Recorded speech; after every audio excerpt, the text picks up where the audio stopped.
Great, thank you so much, Doug. So I'm going to start with a brief introduction, and then I'm going to introduce my research assistant, Megan Butler, who's going to share this presentation with me. So I'll introduce her to you as well. Thank you, Doug, for inviting us, and thanks for the introduction. It's a pleasure to be here, as always. I'm really excited about energy storage and fun to have a chance to come and talk about it. And I feel like I should give a little caveat that it's a very complex topic, and I'm not an expert on all those complexities. But we're going to do our best to tell you what we know and what we've been working on, and hopefully we can have a great conversation about this. So the Energy Transition Lab is the center that I work with at the university. And we work on all kinds of collaborative projects related to energy, trying to advance our energy transition. And that's a pretty broad definition, the energy transition, but we work on things from solar energy to cities and climate change to energy storage to corporations and how they deal with clean energy, et cetera, and beyond. And I do a lot of teaching on a variety of topics, including renewable energy.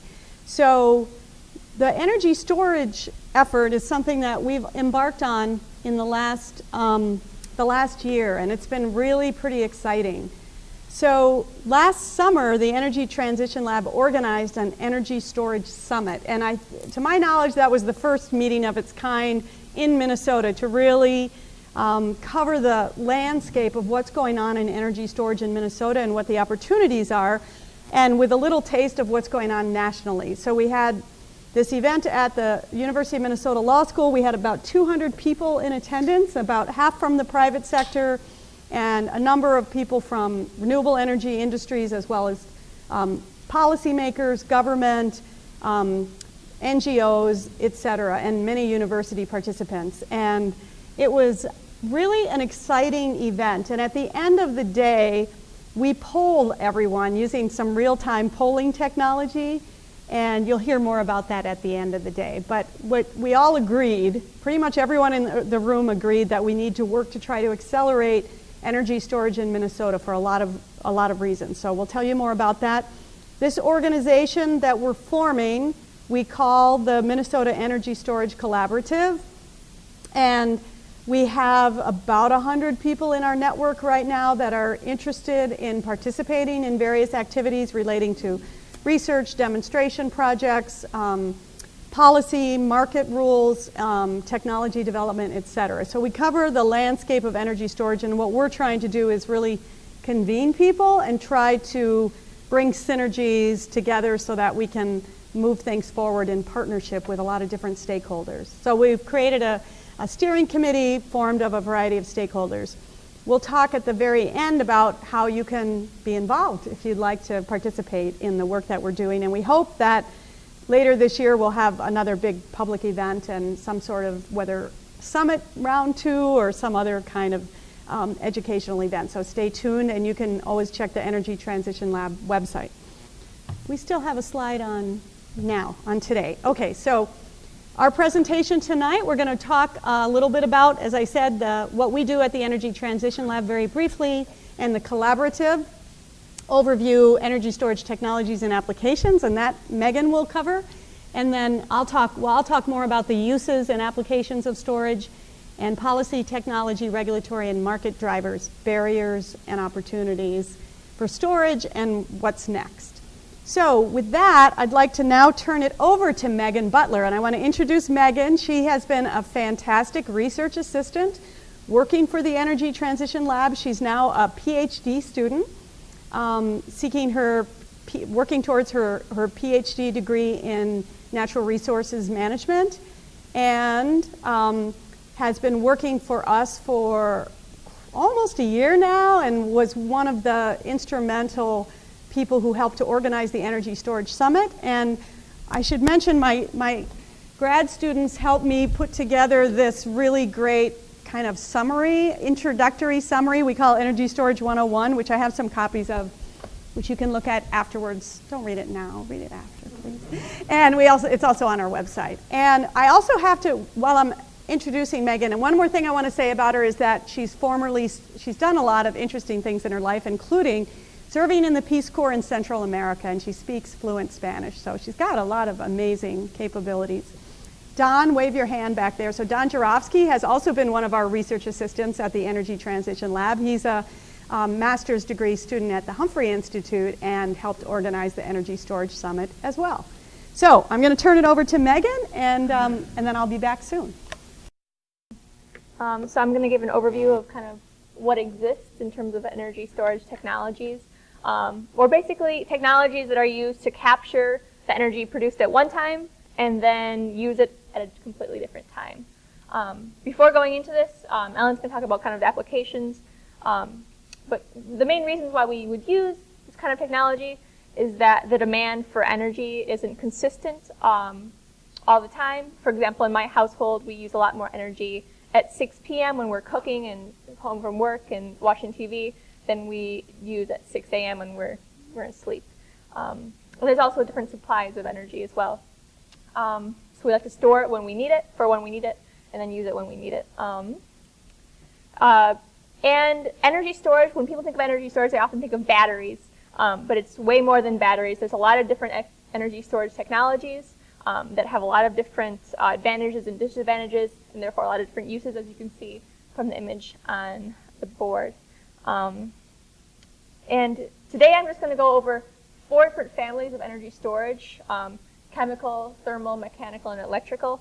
And then I'll give some examples of some of the research being done at the University of Minnesota and some examples of projects that are currently going on related to these types of storage in Minnesota. So the first kind of energy storage would be chemical energy storage. And this is kind of the most commonly recognized type of energy storage. This is going to be your batteries, your Duracells, your Energizer Bunny, your Tesla, and also traditional fuels like gasoline would be considered a very highly transportable form of energy storage. Less common examples would be fuel cells, which are basically any device that converts chemical energy into electricity through a chemical reaction, as well as flow cell batteries and hydrogen storage. Fuel cells and flow cell batteries are helpful in that they have almost very useful long lives and also can be recharged very quickly. And the advantages of this kind of storage is the versatility and affordability. Batteries can be very, very small and also very, very large. And fuel can be kind of transported very easily and used in lots of different applications. Common issues are cost of scaling up. As you get bigger and bigger technologies, it becomes more expensive. And there's some efficiency and capacity limitations also with scaling up. Some examples in Minnesota. There are a lot of projects related to renewables like solar and wind energy and storing the energy generated in batteries for use at other times. Some of the examples would be Xcel Energy has a wind and solar and storage projects which are occurring in Minnesota but also in Colorado.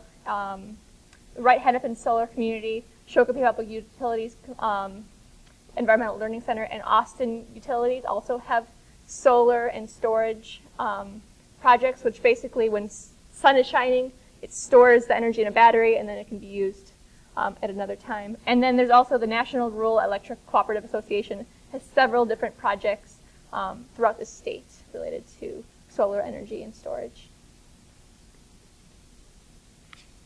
The next example would be thermal storage, which is also pretty already commonly available. Thermal energy storage is a technology that stocks thermal energy by heating or cooling a storage medium, which could be water, sand, gravel, ceramics, or even molten sand. And that it's stored and then it can be used at a later time for heating, cooling, or other power generation applications. Heat can also be stored through phase changes, such as freezing water and ice at night when energy is cheaper or there's less demand, and then using it for space cooling during the day as another application for thermal storage. And they're typically used in buildings and industrial processes. The pictures up there, the one on top is the Crescent Dune Solar Energy Project in Nevada, and it's the world's largest molten salt tower. So it's molten salt inside that stores energy, and then around it is solar panels. And then there's thermal tanks at the bottom that are used by the Navy. You didn't mention that that salt is pumped to a large rock storage bin, and that's where the energy is actually stored, is in the rock storage bin. That's good to know. Other examples in Minnesota would be, there's a project, there was actually an article yesterday about it, water heaters, which are pretty commonly recognized, but maybe not recognized as energy storage. There's a utility in Minnesota that provides customers with water heaters and then offers a discounted rate to allow them to store energy in the heaters at night when people have less demand for electricity. And then that same heated energy or heated water is then used throughout the day by the customers for their hot water needs. Also, the University of Minnesota Solar Energy Lab is doing some research on thermal energy storage and how thermal energy storage can be used to optimize solar heating, cooling, and power applications. The other family of storage, probably the most commonly used storage is mechanical energy storage, and this includes flywheels, pumped hydro storage, and compressed air storage. And this kind of energy storage uses gravitational potential energy, which involves moving a solid or liquid or compressing a gas when supply of energy is high, and then allowing it to return to its original location or state when demand is high for energy. The most common mechanical form of energy storage is definitely pumped hydro storage. And about 95% of all energy storage in the state is pumped hydro, and 99% of all of the world's energy storage is typically in pumped hydro. And with this application, water is pumped behind a dam using electricity when prices are low for electricity, and then it's allowed to flow through turbines to generate electricity for the grid when demand is higher and prices are higher. And this is typically used for large-scale bulk electricity storage. Did you mention that Niagara Falls is a pumped hydro? I didn't know That that. was the first pumped hydro in the U.S. Niagara Falls. Yep. Cool. That's so people can see a good waterfall during the day, and then at night when power is cheap, they pump water back up on top. The advantages of pumped hydro is a long lifetime and pretty stable. Drawbacks is it really depends on kind of the topographical features of your area and takes a lot of land to make it. Some other forms of energy, of mechanical energy, would be flywheels, which are basically large cylinders that spin, and they're trying to make the environment that they're spinning in as frictionless as possible. And then the energy is actually stored in kinetic energy. And then when you need energy, it can be taken from the flywheels to maintain system stability or power quality. The main features of flywheel is that they have good stability and a long life. They require little maintenance, and they have a high power density. But they're kind of lose efficiency because it's hard to find a perfectly frictionless environment. So that's the drawback. And compressed air energy storage is used to compress air and then store it either underground or in vessels and pipes. And then when it's needed, it's mixed with natural gas and burned and expanded in a turbine. And typical underground storage options involve caverns, aquifers, or abandoned mines for this form of energy storage. And the advantage of compressed air energy storage is it has a very large capacity. The disadvantage, again, you lose efficiency as you take it out of storage. And also, there's some geographic limitations based on whether you have an available aquifer or cavern. Some examples in Minnesota, again, are Minnesota Power has a project that's working with wind and hydroelectric energy. They have a contract with Manitoba Hydro where they're buying energy from Manitoba Hydro, and basically because they're also buying energy from North Dakota and wind, when the supply of wind is high, they can hold back the hydro and then supply more of the energy with wind. And then also in the University of Minnesota has several projects related to mechanical energy storage. University of Minnesota Natural Resource Research Institute has a project that looks at pumped hydro energy storage using abandoned mine pits in the Mesabi Iron Range in Minnesota. There's also a project going on looking at compressed air energy storage for offshore wind energy. And we've been also developing, well, not me, but the University of Minnesota, energy storage flywheel prototypes. And if you want to know more about these specific projects, there's a video on the Energy Transition Lab website, as well as PDFs of presentations that were given during the Energy Storage Summit last year. Finally, electrical, or do you have another example? Just a note, there are several flywheel storage systems around the state, several in Minneapolis. It used to be a common thing we put into hospitals to ride us through a pump in the grid down for the compression, for the diesel generators. Finally, electrical energy storage. Some examples of this would be electromagnetic fields, capacitors, and supercapacitors. And feel free to come in here because I'm still trying to understand this. With electromagnetic fields, energy storage is stored in a magnetic field created by the flow of a current in a superconducting coil. Its positive attributes is that it's got a very fast response time for when you need energy. It's very efficient and it has high power, but it's limited in that it needs a coolant system, and really it's the energy needs of the coolant system for this technology that is the limiting factor. And then capacitors. Capacitor is a device that's used for storing electrical charge. When I first saw a capacitor, I thought it looked like a battery. The difference is batteries store energy chemically, whereas capacitors store energy electrostatically. And supercapacitors are very dense. And some of the uses, or some of the benefits of capacitors are that they're very stable, they're very efficient, they're durable, they don't require that much maintenance, they have a very long lifetime, they're more, and they can exist in a wider temperature range, and they're easy to recycle or kind of take out of commission. But they're also not very good for long periods of time using energy storage because they have a high or low energy density and high investment costs. Do you know of any examples in Minnesota for this? I don't know of any big uses of supercapacitors. I've done some lighting where I charge the supercapacitor during the day off solar and run a light for a parking lot, or run a light beacon at Lake Mille Lacs. There's a couple of them that run off supercapacitor. But I don't know of anything bigger than that because they're very expensive and they have a fast self-discharge. But they are excellent for cycle life.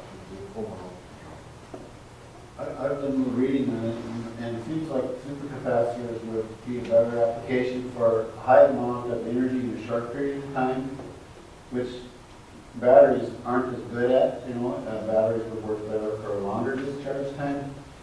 So Yuka Kukanai here is a EV expert. Maybe he knows something about application in an EV, because you need both in an EV. You need to be able to accelerate, and you need to be able to go for a long time. Well, also in EVs at the moment, the traditional batteries, lithium-ion batteries, are capable of providing enough power, so there's no need to really combine them with the ultracapacitors or supercapacitors at the moment. I don't know if we will see something like that in the future, but presently it looks like that the batteries are fast enough for that. Thank you. And now I'm going to turn it back to you. Thank you. So, thank you, Megan. And that reminds me that in this presentation, we don't directly talk talk about electric vehicles as a part of energy storage, but they're a hugely important part. And the capacity for electric vehicles and owners of electric vehicles, and often, especially if it's combined with a renewable energy source, to use that as a way to store energy and put it back into the grid when needed. And it's an emerging area that could really have high potential as it grows. There are several demonstration projects of V2G, vehicle to grid. And in fact, the Minnesota company called Sound Power participated in some of them down in the Tennessee Valley Authority area. Pittsburgh and I think Philadelphia also has some where they invite people who will pay a certain amount of money if you park your electric vehicle here on DC to DC fast charger kind of routine.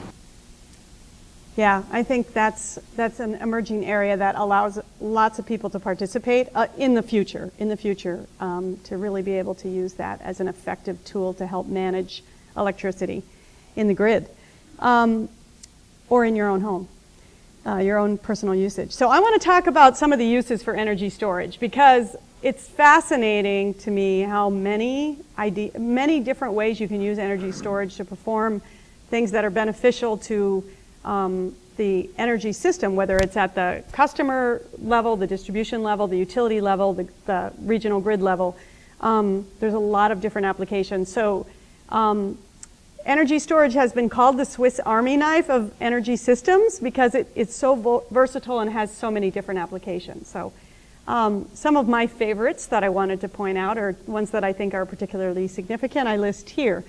Generally, grid modernization and ancillary services. So ancillary services into the electricity grid can include things like maintaining the correct voltage and frequency regulation. Now, I can't get into a great deal of detail about this because I'm not an electrical engineer. I'm not any kind of an engineer. But it helps to provide stable and reliable power. And a lot of companies especially need that in their manufacturing process to have a really even and predictable flow of electricity. So that's got a lot of value. Shaving peak demand, that's a really great use of energy storage.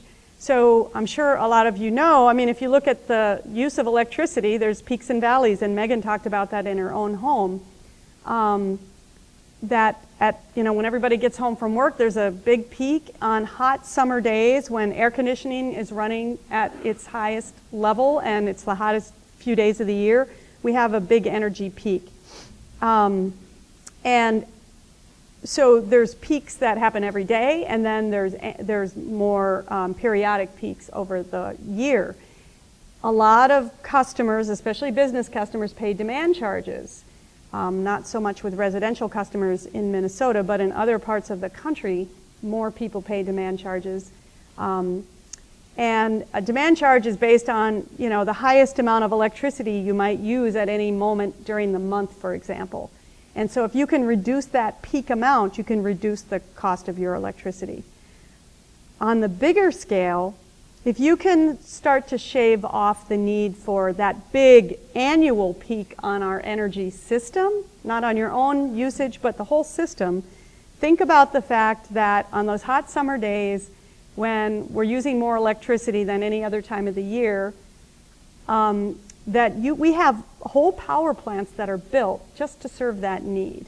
So natural gas peaking plants are often built to serve that need because they can ramp off and on really quickly, and they're only used for a few hundred hours of the year. So you have these big expensive plants that are expensive to run, and if you could reduce that peak demand, you could reduce the need to run those plants, and you could even potentially, if these are really adopted at a high level, you could use them to avoid needing to build some of those fossil fuel plants. So that would be very beneficial for greenhouse gas emissions and for the grid in general.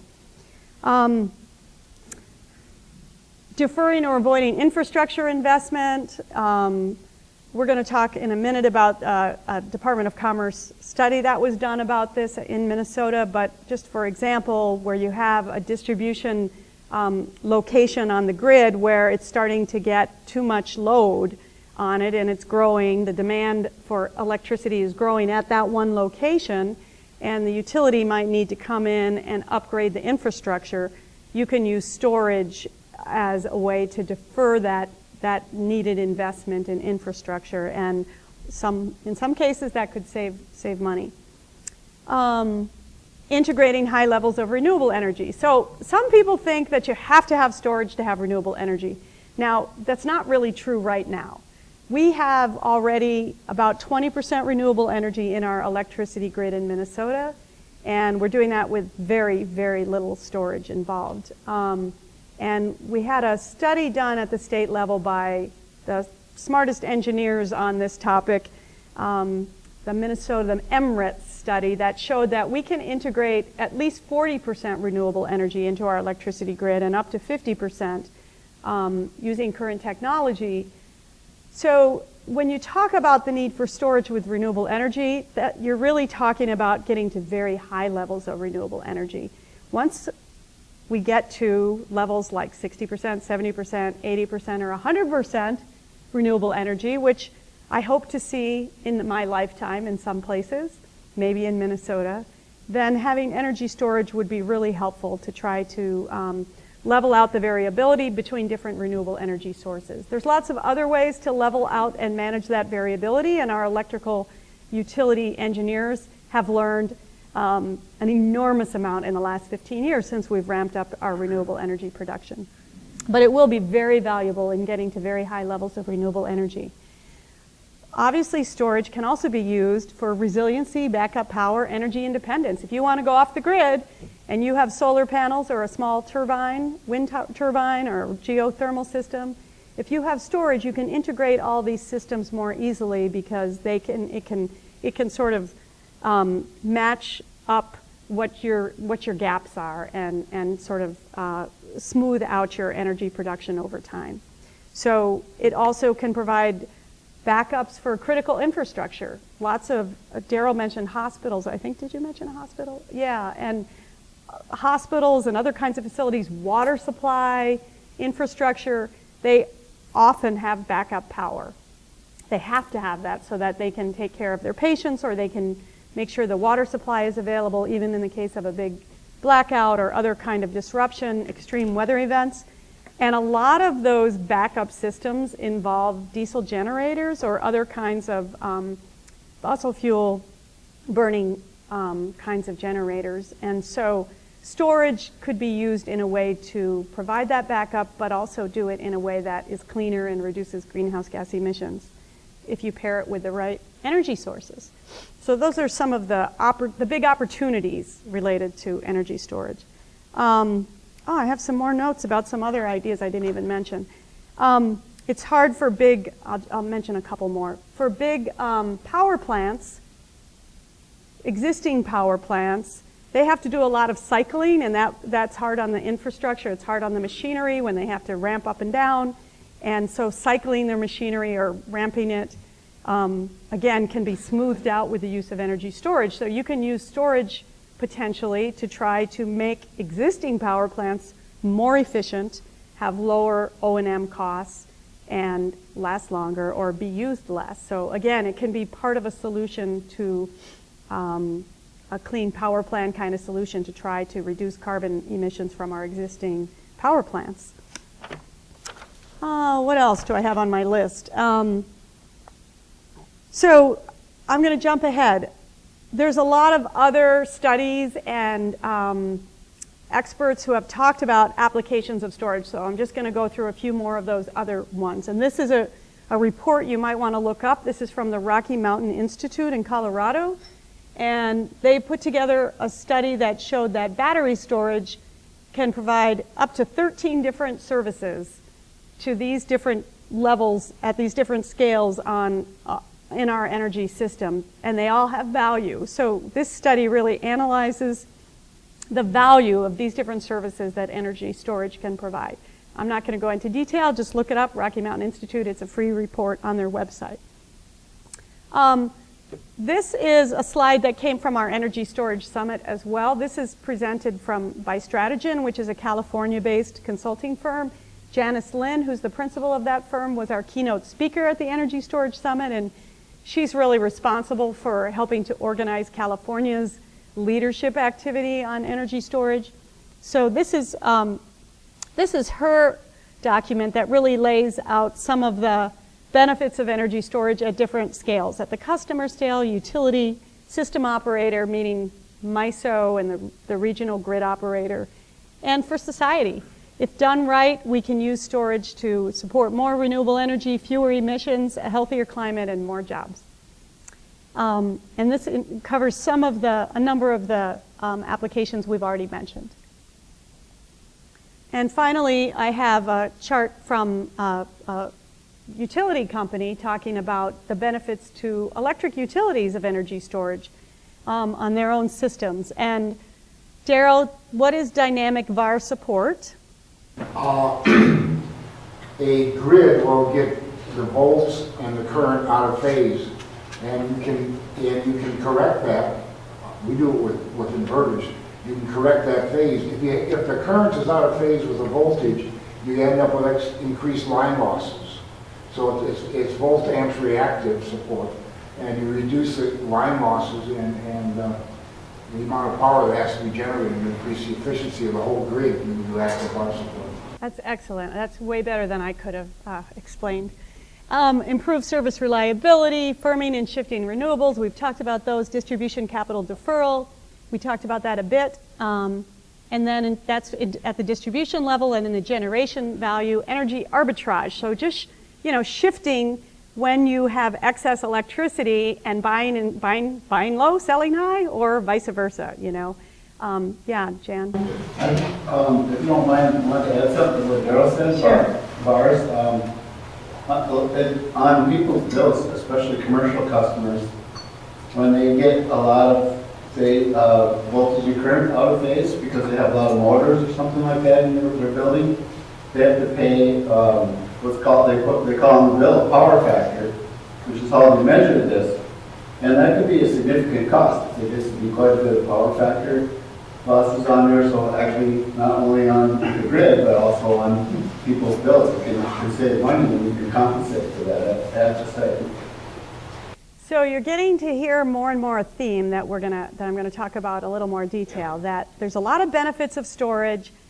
Storage costs money to deploy, but it can save money in a lot of ways, and it can make things more cost effective, but we'll get to that in more detail in a minute. Now I want to just comment in a bit more detail about the Minnesota Value of Storage study that I mentioned that was done by the Department of Commerce. We have Jack Klemke here from the department, and some of his colleagues led this along with Stratagene and EPRI, I think. The Electric Power Research Institute did this study together that looked at some various use cases in Minnesota to determine which would be cost effective. And so what they concluded was that in Minnesota, in our markets, where our electricity prices are relatively low to moderate, energy storage could be cost effective if you stack the value streams. So that means you are going to want to have an energy storage system that can do more than one thing, that can have multiple applications. That will make it the most valuable. And so there's a lot of technological decisions about how to do that. But some of the key value streams included distribution capital deferral, which I mentioned was, at the distribution level where you need to do upgrades. If you can defer those costs for a period of time by using storage, you can save some money. You can participate in the frequency regulation market, which is something you do at the MISO level. Everyone know what MISO is here? Okay, so MISO stands for the Mid-Continent Independent System Operator.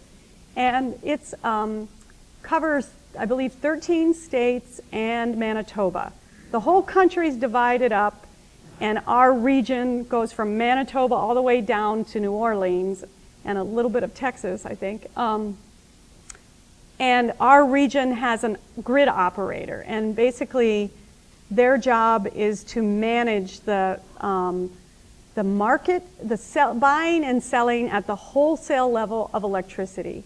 So when you get across state lines, when you start to sell electricity across state lines, that becomes a wholesale between utilities and between electricity generators and utility companies that are sending the power to all their customers. that is regulated, or that's dispatched by MISO. And you should go visit their, you should have a field trip sometime. If you've never been there, if you really want to be an energy geek, go to the MISO headquarters. It used to be in St. Paul, but that one closed, but they have one in Eagan here, and their main headquarters is in Indiana.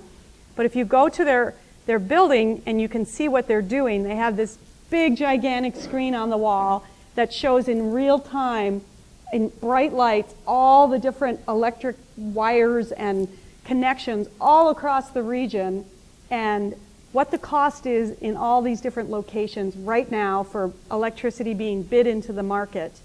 And so they help to manage the flow of electricity and manage the selling of it so that the lowest price gets bid in and gets put on the grid right away. That's I tell my students the reason that RTOs, Regional Transmission Organizations, that's what MISO is, was created by Congress, was that somebody's paying over, someone's paying 25 cents a kilowatt over here, and someone's paying 8 cents next door, and they wanted to balance that out, and they said that the MISO has been charged with purchasing the lowest cost electricity available. And that's why wind and solar are doing great, because MISO wants that. That's the lowest possible energy that they can put into the grid. And that's why they're being sued by a power plant in Indiana, because they can't sell their power because it's too expensive. And they're trying to get the law changed so that they can have a share of that market. So that's MISO. And so MISO plays an important role in dispatching electricity and running the markets, the bidding and the selling and the buying of electricity across all these states. And so the rules that MISO has are really important to being able to get a value out of storage. And I'm going to get into that in a little more detail. But if you want to help with frequency regulation, you can either do that between, at the local level with the customer directly, or you can do that at the MISO level where they can help to regulate those sorts of things. And there has to be a value for it. So anyway, so that was a useful study that identified a couple of things that would be cost-effective uses of storage, but it didn't actually look at the ability of energy storage to provide backup power or to value the reduction of greenhouse gas emissions. So there are other opportunities that we haven't even really carefully studied in Minnesota. Okay, so if you're not familiar with MISO, this stuff is going to be a little geeky. So this collaborative that I'm organizing is bringing together a bunch of energy storage experts and stakeholders from utility companies, renewable energy industries, state government, et cetera. And one of the things that we've done is submit comments to the Public Utilities Commission in support of an energy storage project, and also submitted comments to MISO, because MISO is starting to think about how can we incorporate energy storage into what we do at the regional level of our regional electricity markets. And so this is a little specific, but I'll try to sort of say it in plain English, and that's how I understand it anyway. So one of the things we suggested is that MISO should allow aggregation of energy storage assets. So what that means is if you and a bunch of your neighbors or a whole bunch of people in Minnesota want to put a Tesla battery in your home, and when you are able to work together to aggregate all of your storage during the peak hours of the summertime, you could bid that, you could try to sell that into the MISO market and say, we can take a bunch of the peak off of the whole region by aggregating, 1,000 different small systems together. And so we're asking MISO to make rules that will allow that to be possible, and that will allow energy storage to be of value and usable for lots of people to participate in it, even at the customer level. Yeah. Does MISO have the authority to make those rules? They need some legislative policy changes. They do not. MISO is a nonprofit organization. It's primarily run by utility companies. They make up the board of MISO, and so they're not controlled by state public utility commissions. Now at the federal level, the FERC, the Federal Energy Regulatory Commission, does have the power to tell MISO what to do. So they have, they do orders that have impacted these rules. So, but they could make some of these decisions themselves. Is that because they're classified as interstate commerce, so it's federal? Exactly, and it's the wholesale level, so it's federal.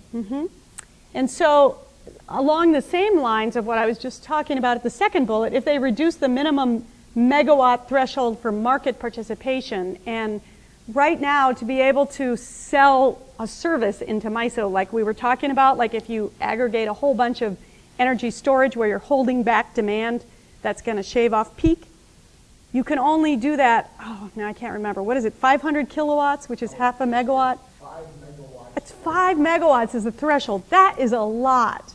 That's like equivalent to, I don't know, how much would that power, you know? Five maximum community solar gardens. Yeah, right. How many, is that like a small town could serve 5 megawatts, a small city? So that's a lot of power that you'd have to pool all together to be able to be a player in the MISO market. And so what we're asking them is lower that threshold by a lot, down to like 100 kilowatts or something like that, so that a bunch of homeowners could, or small businesses could, all working together with an aggregator service, play in this market and be able to sell the benefits of their storage system into MISO. PJM is the largest That's the big RTO in the country. East Coast version of MISO. That's the regional, and they have a rule like that. Yeah, they had dropped it down to 200 kilowatts, but they got challenged in court, but they think they're going to go back down to 200 kilowatts. So that would be a lot of, you know, if you got a 5 kilowatt or 10 kilowatt Tesla battery, you can get 20 people aggregated, and they could sell into the MISO market. If MISO drops it down with PJM before they got sued for dropping it. And that's what we're talking about, you know, just at the home level or the small business level. If you can get the benefit of having a battery on your wall, so you can have power when you need it, but sometimes you might not need it, and then you can play in the bigger marketplace, and that's stacking those value streams. That makes it a lot more valuable to you and helps to recoup the cost. So that's what's so cool about energy storage, is all those multiple possibilities. And at the distributed level, really distributed level, that's the most valuable. It adds value all the way up back to the generator. It takes the distribution, it takes the transformers, it takes the distribution of the grid, of the larger grid back to transmission. Saves all the way back if you do it at the end of the line. Jan? It seems to me that stacking value of storage with value of solar would be very valuable. I'm wondering if there's any work going on the policy side, where people are thinking about doing it? Well, I'm going to get to the policy part in a second. Okay. That's a good question. So here's some of the other ones. I don't need to go into detail. We talked about multiple stack services. Fast ramping participation is something that's harder to get valued at MISO.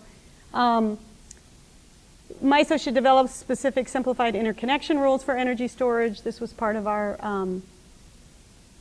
comments. And we asked that MISO participants be able to choose, is this storage going to be used for generation, or is it going to be used for transmission? And I'm going to get to that in a minute, because the policy implications of energy storage are very, very interesting, because it doesn't neatly fit in any existing categories of regulation. And there's another one that we mentioned in our comments, and that was to allow thermal storage to be considered. So Megan mentioned the electric hot water heaters that take that take cheap electricity at night and turn it into hot water that can be used during the day. There's other ways that you can store electricity as thermal energy, as heat, and then transform it back into electricity. So there's a lot of different ways that you can make that happen. So I'm going to jump ahead. So I want to ask, if storage is so great, and it has so many benefits, and it's so many great functions, why isn't everybody using it? Okay, why do you think? Well, it's expensive right now. It's not necessarily cost effective in many cases right now, but that's because we don't have policy or market rules that value it right or correctly. Because there's, as we've shown, there's so many ways it could actually benefit our electricity system. It could provide so many different kinds of ways of helping improve our system and meet our goals for renewable energy, for greenhouse gas reduction, for having better power, for having resilient power. So we have to get the right rules and policies in place to do this. So I'm just going to touch on that briefly. Round hole, round peg, square hole. It's we mentioned that the wholesale level of electricity sales is regulated at the federal level because it's interstate. Retail sales of electricity are regulated at the state level. That means the Public Utilities Commission, the state legislature can make rules about them and make decisions about them. And that's two different sets of laws and two different sets of decision makers. And if something is load, in other words, if it's using electricity, it's treated one way in our laws and rules. And if it's saving electricity, it's treated a different way. Storage can do both of those things under different circumstances. Storage can be used as a generation asset, as a transmission asset, as a distribution asset. So it doesn't fit. It fits multiple definitions. And so we're going to have to figure this out. And I don't have the answer. A lot of us have been talking about how to find the right value, how to monetize the benefits of energy storage effectively using the right policies. And California's pretty far ahead on storage, but there's a lot of states, there's not really a clear answer of I don't know that anyone's quite figured this out yet. So this is a really interesting ongoing discussion that we're trying to add some value to and help contribute to. And we do need to figure out the value of storage like we did the value of solar. One of the policy areas that I read a little bit about is integrating storage and solar together with what's called Rule 21 in California, where you can use smart inverters. Instead of having to shut down like they do now in Minnesota because of the anti-islanding rules, they can support the grid in various ways. But you can't do that during this, so it's a policy. Yeah, so there are some things we can learn from other states and see if we can move those forward. So our collaborative is trying to study what those barriers are and try to learn from best practices and see what we can do to work together to improve those rules. So we'll see how it goes. This is a study, a recent paper that was written, if you really want to dig into this topic, that was written by some local attorneys who are energy experts, all about monetizing energy storage at the grid, at the MISO level, at the regional grid level, and ways to do that, and market and tariff ideas for changing policy and rules. So you can download it yourself if you'd like. So I want to try to wrap up now and say we're going to go back to the Energy Storage Summit that we mentioned earlier. And there's Janice Lynn on the left. And as I mentioned, we polled the participants who were in the room and asked them what they thought we should do about energy storage. There was a strong consensus we need to work to try to move it forward in Minnesota and figure out how to do that. And we asked them, and this is thanks to Megan, who did all this work of putting this information together. We asked the question of everyone in the room, what can we do to accelerate energy storage in Minnesota? And these were the answers we got right there at the time. And so people voted on their top choices. And you can see policy development was the one that got the most. What are some of the other ones that were selected? Demonstration projects. Demonstration projects, educational forums, et cetera, working at MISO, working at the PUC. So Some of the other things our collaborative has done, we've applied for a number of grants to do some demonstration projects, and we're hoping to get funding to try to get involved in more of these different aspects of what's needed to move storage ahead. Again, we invite your participation. And I just want to conclude by saying the future looks really bright for energy storage. And if you followed what's going on in renewable energy, which I know all of you do because you're here and you're really interested in renewable energy, and the markets in renewable energy, first wind, then solar, have followed a very similar path. Deployment and production and use of these renewable energy sources has dramatically risen, while driving prices down, down, down dramatically. And energy storage in different types of energy storage are going through some of that same trajectory. It's just exploding, the market's exploding, and prices are falling. So I think we can expect that there will be a lot of opportunity for that market to grow here in the Midwest and in Minnesota in the near term, and we need to get ready. So that's what we're working on. So I'm going to stop there, and we can continue to take questions after that. Megan, why don't you come on up and help me with the rest of the questions. Daryl. I've approached several businesses. Let's see if there's anyone else who wants to say something. I've approached several businesses over time, and when you walk into a business and say, hey, I can save you money on your demand and your power factor charges, the next thing they say, I got lots of snake oil salesmen that can do that. And they're talking snake oil. And that just as solar had to be expressed and introduced into the marketplace and started to get acceptance, people don't understand energy storage. Even the experts in this room don't understand energy storage. I don't understand it. There's so many aspects, so many twists and turns. How to optimize its value is not generally understood. That's why it takes a lot of smart people to get it done. That's right. So let's see if anyone else has something to say. Questions, comments? What's the next big thing in storage? Or what of the technologies that you mentioned do you think will come out ahead of any of them? Well, I mean, I think the battery market is really that's kind of the big exploding market. A lot of these other kinds of technologies have been around for a long time. I mean, batteries have been around for a long time. But if you look at Tesla, if you look at the gigafactory that they're planning, the fact that what they're trying to do is to bring battery production to scale so that it's going to dramatically change the economics of it. And it's also just wildly popular. I mean, they have a long waiting list for their batteries that they haven't even produced yet. And that, the electric car market combined with that, big production, I think is going to be a game changer.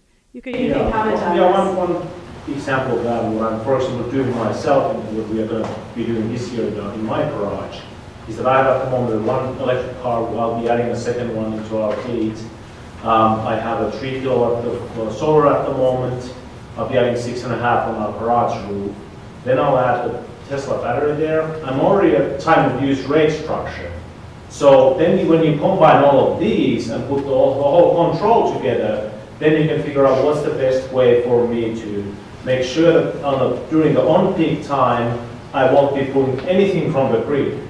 I mean, as presently, but I'll be just making sure that the battery storage will be charging the cars, or the cars will provide the power, whichever way it goes. And then you can do a lot of things with car charging then too, is that if there's a need for the lower the demand at certain points, you can lower the car charging rates at that time. So a lot of great control systems are needed to make this whole thing work together, but it's really, we are really close to doing all of this. It's not something sci-fi anymore. We can do it already. Yeah, and in California, there's tons of companies that are already managing those kinds of things for homes, small businesses, and offering those services. So you can save a lot of money, control your energy usage, be 100% clean, carbon-free, and do a lot of other things with this. It's pretty exciting. Yeah, go ahead. Hold on. Let's call on somebody else, sorry. I was thinking about the role of the government and the private sector in moving energy storage forward. Is there any conflict there? Or is it going to be a cooperation between the two? Yeah, well, that's a good question. Will it be cooperative? I hope so. That's what our goal is. That's why we're putting together this collaborative of, people from all different sectors and hoping that we can find common ground on a lot of things, which is the best and easiest way to get policy changes if everybody agrees. Do political parties take a stance in this debate? That's a great question. One of the really interesting things about storage and battery storage is that it seems to be bipartisan, unlike everything else in the energy world. So it's a real opportunity and to really make progress. And some of the big companies, one of the people that I invited to join our steering committee is from Mortenson Construction. That's one of our big successful companies in Minnesota. You see their name on every stadium and big project that's ever been built here. They're one of the biggest developers of wind and solar in North America, and they've just opened an energy storage unit. So they see that as a big part of their future market. And so I think the economic potential is really high for a lot of the great companies we already have in Minnesota to participate in this marketplace. So that's exciting. Is there one system better than another that is good for the environment? When I think of batteries, I think they wear out, they've got to be somehow dealt with. So which system is best for the environment overall? I'm not the right person to really answer that. I'm sure Daryl probably has an opinion, but there's all kinds of technologies. Jack? It really depends on the use. I mean, it's a different type of medium depending on the use. If you're looking at large compressed air storage for utility type generation or tidal water pump storage, that's going to be a lot better than having batteries. Right. So it really depends on the end use. And I think that's what you're avoiding too. Yeah. Right, and one thing is that the university's doing tons of research, not just our university, but lots of places, trying to improve the technologies and the materials that are used for various storage applications. So that's a piece of the answer. Storage is not a panacea. It's not the answer to every question. And when you conversion of electricity into another form does result in some loss of electricity, right? So if you just take electricity and put it in a battery and then put it back, you've just wasted electricity, which is going to put more greenhouse gas emissions in the air for no reason. So I think one of the important policies we need to put in place is that if we're going to have incentives for storage, if we're going to encourage it and value it, we have to be thoughtful to make sure that we're doing it in a way that is beneficial to the decarbonizing of the grid that we need to move towards. Okay, Doug, then Katie, then you in the back. Yeah. I'm just wondering, in the research that you guys have done at this point, looking at other countries or like looking at the military, is there anyone doing anything that really seems to be more successful than other ways of approaching it? Is Japan or somebody really doing something, or have you not done that? The island countries or island nations, because they have a big need, seem to be doing a lot of research because they're kind of forced to in terms of their energy generation. But right, like Hawaii. Hawaii isn't an island nation, but being an island that's very energy independent, well, it's actually very dependent. They import all their electricity, and they're adopting storage really fast because they're adopting solar really fast. And so, yeah, they need to be able to provide resiliency and independence. Our research is just beginning. I just got a grant. I just hired one undergrad student to start the research, one undergraduate student for 10 hours a week. So we don't have all the answers yet, but I've applied for some other grants to hire more people and some graduate students, and so we're working on it, and we do hope to have some answers. I want to mention one thing. I've had the opportunity to go to Germany a few times to study their energy system, and one of the really interesting types of storage that they're using, it's really about changing a phase change type of approach. What they're doing is trying to use excess renewable energy, like wind at night or solar in the afternoon, and converting it to, they call it power to X. So they're just using excess renewable electricity when it's cheap and it's surplus, instead of curtailing it, which often happens in our systems now. If there's too much electricity production at a given point in time, they just have to shut down the wind turbines sometimes because you can't feed it into the grid. But they're using that to do all kinds of things. They're turning it into biogas. They're turning it into chemicals that need electricity production. So they're using it. That's not really a. That's making low carbon chemicals instead of using a fossil fuel input. So they're just being very thoughtful about how to sort of convert it into uses. Oh yeah, Katie, sorry. No, that's fine. And it may be a simple question, but when I hear storage, I also think of time. And what is the either time limit or the maximum amount of time? And I'm sure it depends on the type of storage. Yes.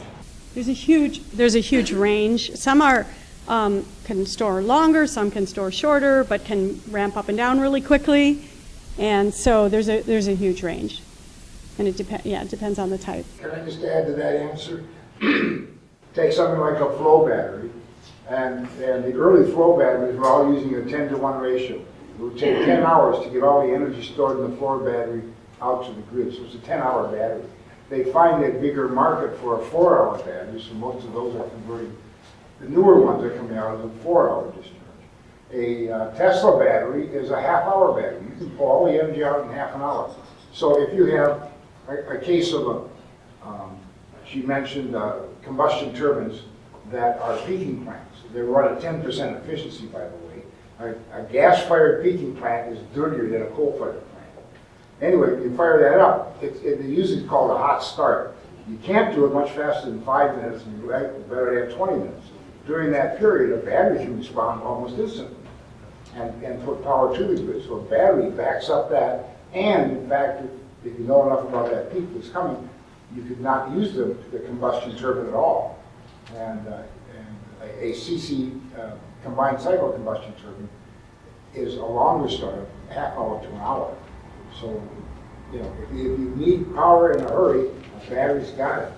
And even though a battery can give you power instantly, it can't give you all this power, but it can give you power instantly. And so, and back there, you had a question? So if batteries for household solar systems, what are other good options for energy storage for solar home solar systems? Yeah, that's a good question. I'm a very limited thinker. When I think of home energy for backup power, I think of a battery. And when I think of, there's a guy in western Minnesota, Dan Jewell, he's part of her team, or comes to those meetings. Dan Jewell regularly sells people a battery system that will charge at night off-peak rates, and don't use anything during the peak. That's like Juka is heading for, but he's heading up for one more battery. He's going to charge off solar and run solar at night. So, but it's all involves a battery. Yes. Thermal storage is really the best way to keep the homes. Hot water. Hot water. And there's a lot of old methods that aren't being used to contain heat, to generate heat. We're going to have to wrap up. So here's some resources. Are you going to put these slides on your website? And we have this little document. We brought a few of them, and you can find it on our website as well, which has covers some of the information we went through today and some other links. Thank you so much. Thank you.